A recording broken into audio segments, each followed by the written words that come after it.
caso número 5, que es el siguiente. Un paciente de 5 años es remitido al hospital por presentar una incapacidad para pararse en la pierna izquierda.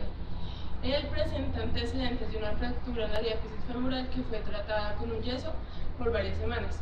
Al ser retirado, es llevado a su casa y su abuela percibe un abultamiento en la zona de la fractura. Ella decide llevarlo al médico del pueblo para saber qué le iba a hacer. El médico le amarra el muslo por 12 horas. El niño a las 5 horas presenta un gran dolor y el sobandero simplemente les da unos dulces para calmar.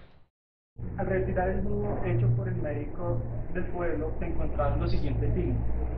Primero, no puede soportar peso en la pierna izquierda.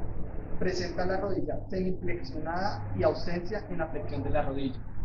Por tanto, veríamos que la pierna está en esta posición y que no puede realizar este movimiento. También presenta leve atrofia y caída en pie completo, es decir, dorsiflexión ausente. Es decir, que no podría realizar este movimiento. La flexión de la cadera es normal, junto con otros movimientos como lo son la extensión, aducción y abducción. Este movimiento lo puede realizar perfectamente. Presenta ausencia del reflejo de los flexores profundos, es decir, del reflejo rotuliano. Es decir, no presenta este reflejo. Y pérdida de la sensibilidad de la pierna. El paciente presentó una fractura en el tercio medio del fémur, más o menos a esta altura. El médico tratante le enyesó todo el miembro inferior. Pasadas unas semanas, le retiraron el yeso y fue remitido a la casa.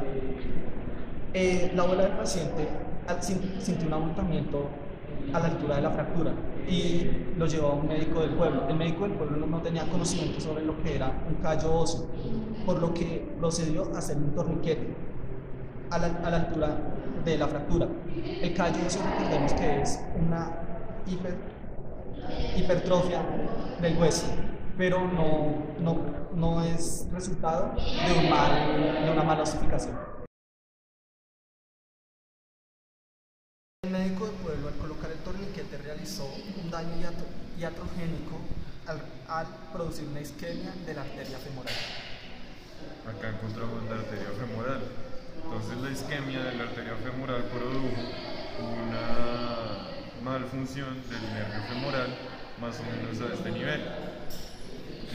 La malfunción del nervio femoral produjo que el reflejo rotuliano estuviera ausente, pues este reflejo es realizado por el músculo cuádriceps. Acá podemos ver su parte recto femoral, vasto lateral, vasto medial, y acá debajo podemos ver el vasto intermedio, que es la porción que da 3/4 para el tendón rotuliano, se va por debajo de la rótula, y esto permite poseer este reflejo.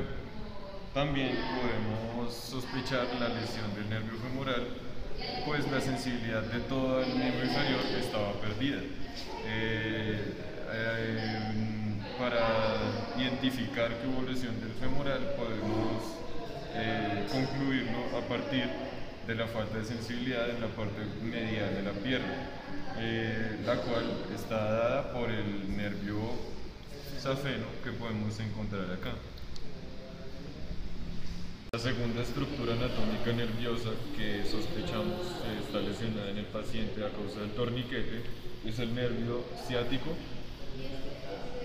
tanto su componente tibial como el peroneo común. El peroneo común a su vez se divide en el nervio peroneo superficial y en el nervio peroneo profundo o tibial anterior.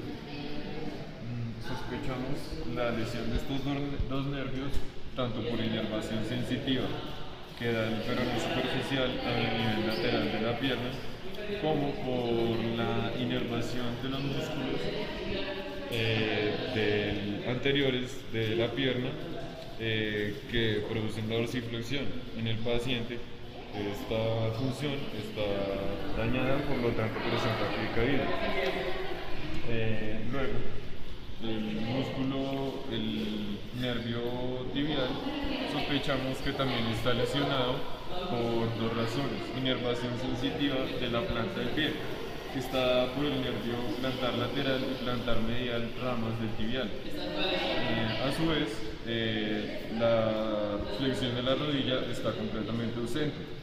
La flexión de la rodilla está dada por los músculos isquiotibiales, el músculo semitendinoso, semimembranoso y el bíceps, con su cabeza larga y su cabeza corta.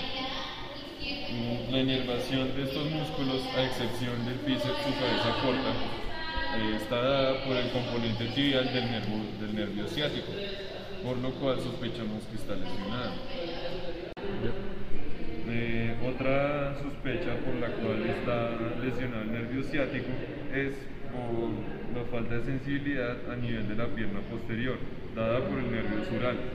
Este nervio es rama del tibial y del peroneo común, los cuales dan una rama cutánea sural medial y lateral respectivamente, que forman este nervio. Por lo tanto, si se pierde sensibilidad, probablemente la lesión afecte a todo el nervio ciático.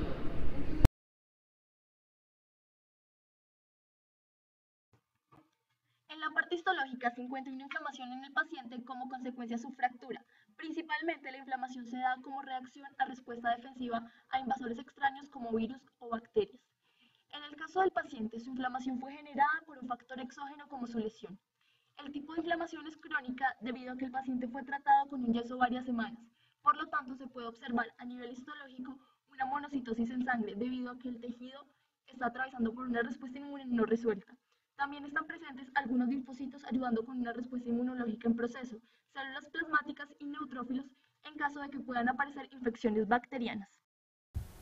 Continuando con la histología de la fractura, hablaremos ahora del callo óseo y sus diferentes fases de conformación. La primera fase es la fase de hematoma. Se produce una hemorragia que invade el canal medular y zonas circundantes a la fractura.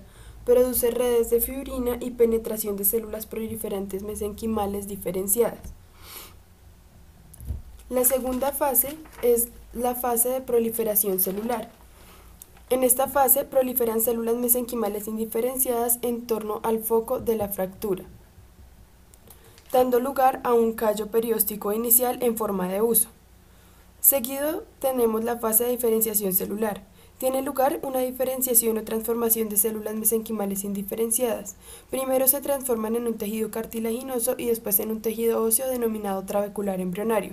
Se trata de una fase de unión elástica y fácilmente destruible con restablecimiento de la circulación arteriovenosa del foco de la fractura. Cuarto, tenemos la fase de osificación. Se produce en esta fase la aparición de tejido óseo ya maduro y desaparece el tejido cartilaginoso.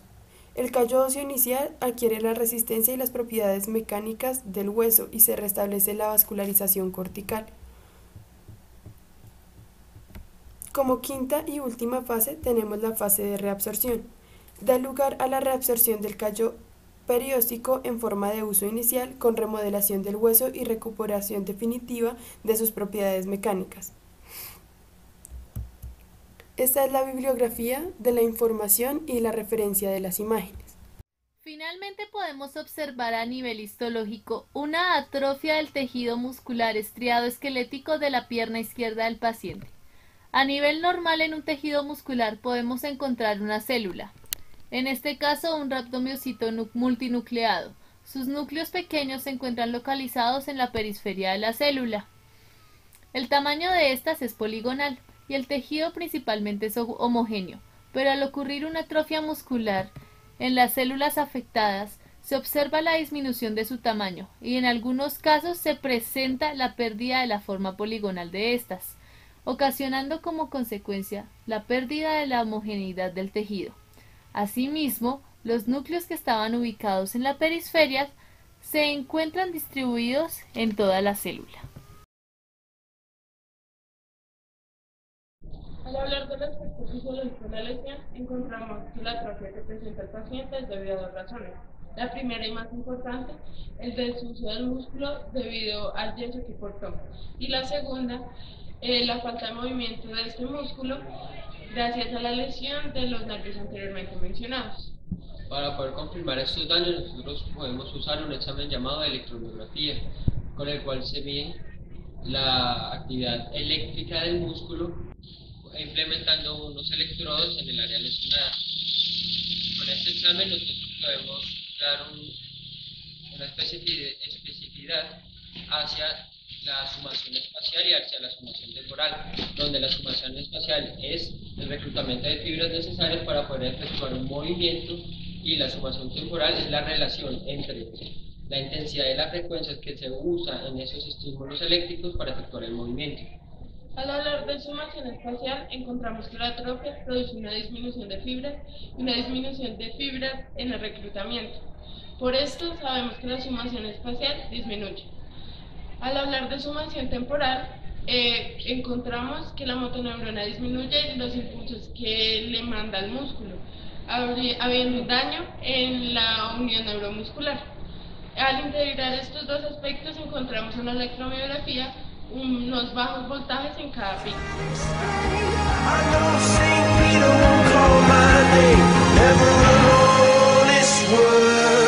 But that was when I